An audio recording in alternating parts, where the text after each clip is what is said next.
Minggu pagi ini menjadi momen yang sangat sakral bagi pengurus Partai PKS Lebong yang baru dilantik.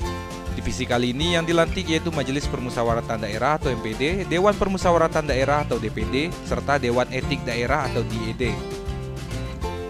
Pelantikan pengurus kali ini dilaksanakan di Sekretariat Partai PKS yang terletak di Desa Sukamergo, Kecamatan Amen, Kabupaten Lebong.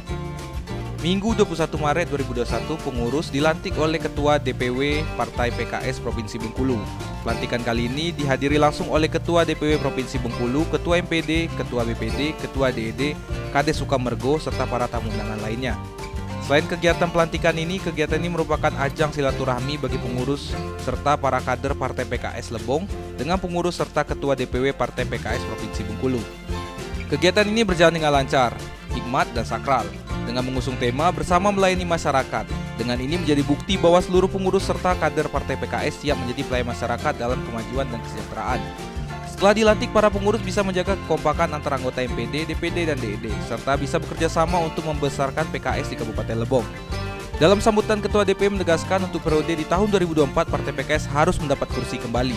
Dilantik ini seluruh pengurus bisa menjaga kekompakan antara MPD ini Majelis Pertimbangan Daerah, Dewan Pengurus Daerah, dan Dewan Etik Daerah.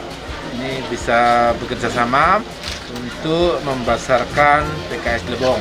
Tadi dalam sambutan saya, pokoknya untuk pemilu 2024, PKS Lebong harus mendapat kursi lagi. Selaku Ketua DPD PKS Lebong, Yedi Suryadi menegaskan target setelah dilakukan pelantikan MPD, DPD, dan DED. Dengan mulainya awal baru, Ketua DPD PKS berharap Partai PKS untuk menjadi partai yang lebih baik dan benar-benar memberikan kontribusi kepada masyarakat, sehingga perwakilan PKS yang menjadi Dewan Perwakilan Daerah ke depannya.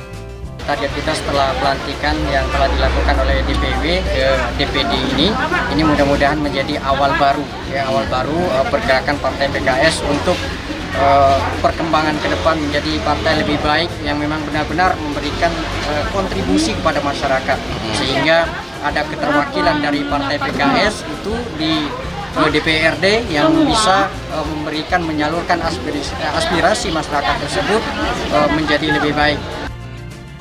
Dari Desa Sukamergo, Andika Manganang, Lebong TV melaporkan.